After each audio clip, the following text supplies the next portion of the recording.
Ladies and gentlemen, welcome back to the channel. In yesterday's video I said if you hit 200 likes, I'd do it. I'd give you a Celtic transfer talk. It's been everybody's favourite videos over the past couple of months on the channel, so I'd be a fool not to give you what you want. So today we're going to be talking about a very important position in the park, a position we have failed to strengthen over the past 2 months. That's a left back position. We've got one. We've got Greg Taylor. Johnny Hayes is gone. Bolingoli is gone. We've been left with one that some don't think is good enough. I say some. The majority don't think is good enough. Are Celtic gonna sign someone? We have just under a week now in the transfer market. It's going to be a hectic week, considering that this has to be strengthened on. We can't go the rest of the season with just one left back who we've seen have fitness issues and injury issues in the past. We're really leaving it late. And, there's going to be 5 names in this video we're going to talk about here. Some more realistic than others. But we need to get the finger out. Celtic are leaving it. Are we going to go for the cheap option? We should be going for someone with a little bit more experience, I think, a little more oomph. Are we going to do that? We'll see in the video.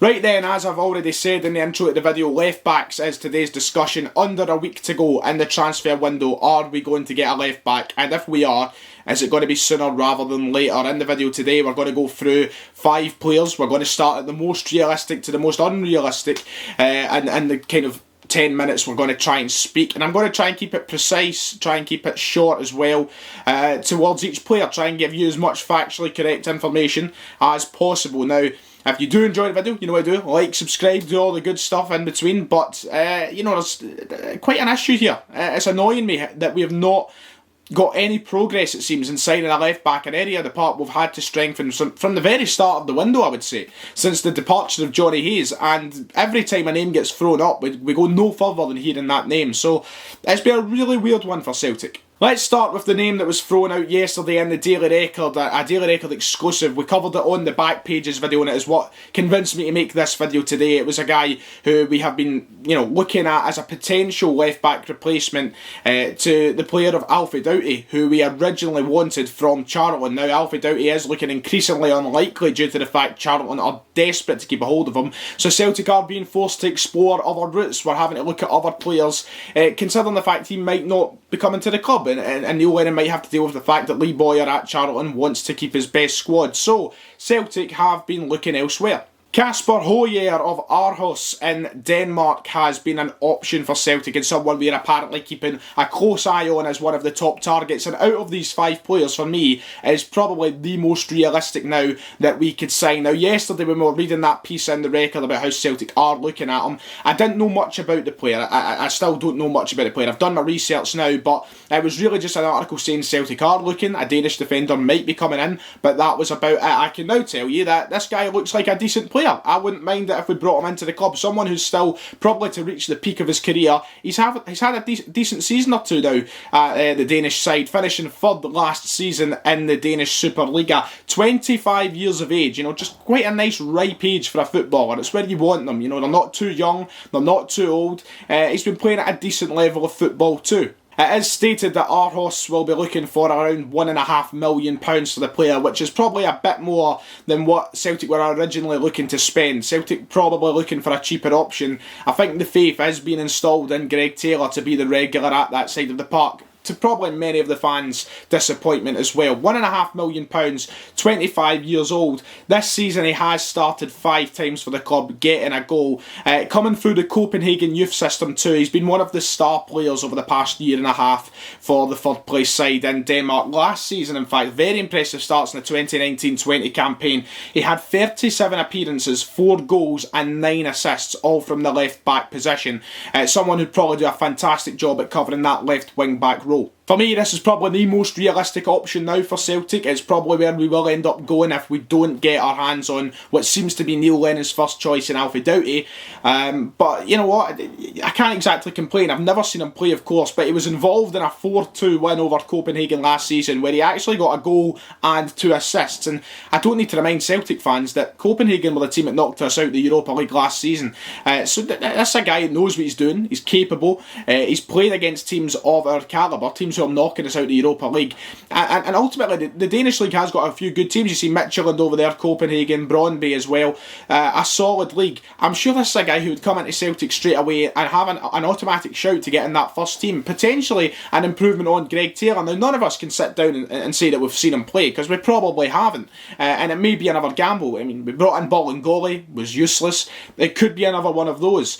But I like the look of him. I wouldn't mind bringing him in, but we need to get the work started on making it an actual thing instead of just rumours. Option number 2, we've touched on him very briefly, and we've already spoke about him on the channel before, and that's Alfie Doughty from Charlton. Now at the point this season where he has made 6 appearances for the club. Lee Boyer is, determined to keep him at the side. I don't think there's any chance of him coming to Celtic, and mostly because I don't think Celtic are going to want ripped off. He has 1 year left on his contract at Charlton. Celtic are not going to want to pay anything upwards of, say, 500 grand, £1 million for a player that they could potentially sign for free in January. Why would they do that now? You know how Peter Law works. We know how the board work. They don't like spending big, and if they can get a player for free in January rather than paying, say, £800,000, £1 million now, they're going to take the cheap option every day of the week. And it is annoying. We are a team who do have the money there to spend. We should be able to go out and spend £1 million on a player, but there's no denying that we will look elsewhere if we could get this player for free next year. Now, he is a young guy playing in League One in England just now, and probably is the top option. It's a matter of now how far Celtic are willing to go. Look, another player who I think would be a good signing, just north of the border for him, he would probably be a good fit. He'd probably fit in with the squad straight away also. But look, I said everything I had to say in the last video. If you've not seen it, go back and watch. Is Alfie Doughty going to come to Celtic? I was going to use a horrible pun with doubt there, but I do doubt it. Option 3, a name that's been thrown about for years, willy-nilly, and it just kind of appears from nowhere, just like it has now, and that's James McLean. Celtic, is it a realistic option? Let's cut right to the chase. James McLean is probably not going to end up at Celtic, not now, and probably never in his career. I would love to see him at Celtic. I think he would love it. I think he's someone who would, play for the badge every single week, bleed for the shirt. He's a guy that we know has played at the highest level in the Premier League and at international level too. Someone who fans would take to straight away. He's at Stoke City just now. I feel like he has been falling out of the plans a wee bit there, but he would be a brilliant fit on that left-hand side in terms of positioning and ability. He's a player who's played left wing, left back and left wing back. And left wing back is where he's been playing a lot more recently in his career. Someone who would come into this team and probably automatically be a starter. Would it be a realistic possibility? I don't think so. I don't think there's any chance of him coming north of the border. It is someone who has split opinion with Celtic fans a lot. A lot of people think he is good enough. A lot of people don't think he's good enough. A lot of people think it's one of those signings where we're taking someone from England who's past it and hoping that they'll do well up here. But, you look at the Scott Sinclair effect. He was hardly doing well at Aston Villa when we signed him. Came into Celtic, unbelievable. He's our player of the year 2 years in a row. Could that happen with James McLean? Maybe. As a gamble, it depends how much money Stoke would be looking for. I think he is one of those players that if it comes to, the deadline day scenario or a few days before the deadline and Neil Lennon is scrambling to bring a left back in, a phone call could be made. Maybe Stoke City will, before maybe Michael O'Neill will be like, alright, okay, we can work something out here. A lot of Celtic fans always get their hopes up about this signing. If I was speaking realistically, I would say don't get your hopes up. But out of the other ones we're going to speak about in this video, probably more of a chance. Out of the first 3, these are the 3 most likely. We'll move on to the other 2 now. Barry Douglas of Leeds, let's just get this out of the way right now. It's not going to happen. Bielsa has came out, the Leeds manager of course, and said, look, I want to keep Barry Douglas at the squad. He's someone who has been linked with Celtic a couple of times over the past few months as a potential left back option. Scottish player, international. He's had a great career with Leeds. But Bielsa has no intention of letting him go. He sees him as a professional. I think he said this in his press conference yesterday. He sees him as a player who's valuable to the project they've got going on there. Despite missing out on the matchday squad in all league starts so far, the 3 league games that Leagues have played, he's not been involved in the starting 11 or the bench. Bielsa wants to keep him around, which doesn't make much sense to me. I feel like he is a championship quality player down in England, but Bielsa obviously wants to keep him around. He must have an influence on the squad. He must have some form of authority there. He's someone who's been there a while now, and ultimately he's a player who's a little bit older, a little bit more mature, probably has that sort of experience on the training ground that managers like. Barry Douglas would be a great signing for Celtic. He's probably, out of these 5, the one that I would probably go for the most, but Bielsa's came out and said it's not happening. I would love to see it happen. I would, just let me say that right now, but it'll probably put to an end the rumours that we have seen over the past couple of months that Barry Douglas is an option for Celtic. He's someone who's floated about as a Celtic transfer target for a few times over the years, but this will probably bring an end to it now. Maybe Celtic could make a last-ditch effort. Maybe there is a bit of persuading in Bielsa, who isn't going to be at Leeds much longer. He has only got 1 year on his deal. So, from my point of view, it would make sense for Bielsa to bring in some money for him, because Bielsa's more than likely not going to be there next year. So what does it affect him? Obviously, it comes down to the player. The player might want to stay at Leeds. I think he'd fit in well up here. And finally, the last player I'm going to talk about is someone who has had no link with Celtic at all, but is someone that I feel like that if we need to, we should take a stab in the dark for. Someone who Charlie Nicholas, yes, ridiculous Nicholas, in the paper today was bigging up and trying to urge Neil Lennon to go and sign, and that's Christian Fuchs. Now, straight away, you might think to yourself, 34-year-old, you want a 34-year-old at the club when we're in the most important season of our life. Look, Christian Fuchs is undoubtedly a fantastic player. And he would come up to Celtic and right away bring another style to the game for us. I think he would be a different option at that left-back position. Greg Taylor, you've got at the other end of the spectrum, who's very early on in his career, not as experienced, not done as much. When you've got Christian Fuchs, who's a Premier League winner, played in the Champions League knockout stages, someone who's done very well for Leicester and served them very well, defensively solid, moves forward well.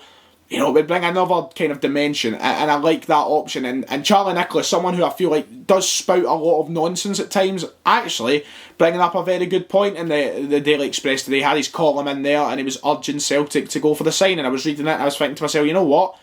I actually think that's a decent shout from Nicholas here. Look, call up Brendan Rodgers, get a favour. He does owe us one. And for a year, if you're telling me Christian Fuchs couldn't come in for a year at Celtic and do a job, and I'm not believing you. I'm simply not believing you. Yes, last season he only made 11 league appearances for Leicester, but you're looking at a player who could share the role with Greg Taylor and play half the season up here and be valuable to our side. A man with a winning mentality, a man who knows how to hit a free kick as well if we need to, but ultimately a really good character, and someone who's played at the highest level for years now. I think it would be fantastic. I don't see the problem. I think age to some people doesn't affect him. And Christian Fuchs, yes, he's playing a lot less minutes than what he did 4 or 5 years ago, but when he's on the park, he's not lost it. He's still at Leicester for a reason. Look, if Leicester didn't think he was capable of playing at that level, trust me, Rodgers or any manager before him would have got rid of him. Shakespeare would have got rid of him, Claude Puel would have got rid of him, and Rodgers would have got rid of him if they didn't think he was good enough. That's how the Premier League works now. You know, once you're done, you're done. That's it. They'll ship you off in a heartbeat because it's all about money. It's all about results. They don't keep around players for the kind of the novelty anymore, or for the old times, for the camaraderie. They don't do it. They make sure they've got the right players there. And Christian Fuchs, for me, it is wishful thinking, but it's one of those ones. Maybe Charlie Nicholas has got a point. Maybe it is a case of phoning up Brendan Rodgers and going, "We need a left back. You know, you owe us a favour." Not as simple as that, but you know what I mean. Yeah, as a shout, I don't think Nicholas is far off. Look, experienced. I would give it a shot in the dark if we need to, but he's probably the least likely out of the entire 5 names. And that does it for the video. That's my opinion on the left back situation, the 5 that we could and should be looking at. Out of those, maybe only 2 or 3 are realistic, but we'll see where the week goes. We need to get a move on. We need to get our arse in gear, because this is undoubtedly now crunch time for bringing in someone. We've got a week left in the window, the time you sort out contract negotiations, transfer fees, medicals and all the rest of it. You know, it goes very quickly, it passes like that, so we need to move, and hopefully we do. Neil Lennon, let's not go for the cheap option. If we have an option there, if we can get someone that's going to come in and be in that starting 11 straight away, do it. Just do it. Anyway, that does it. Like and subscribe if you've enjoyed, and I'll see you all next time.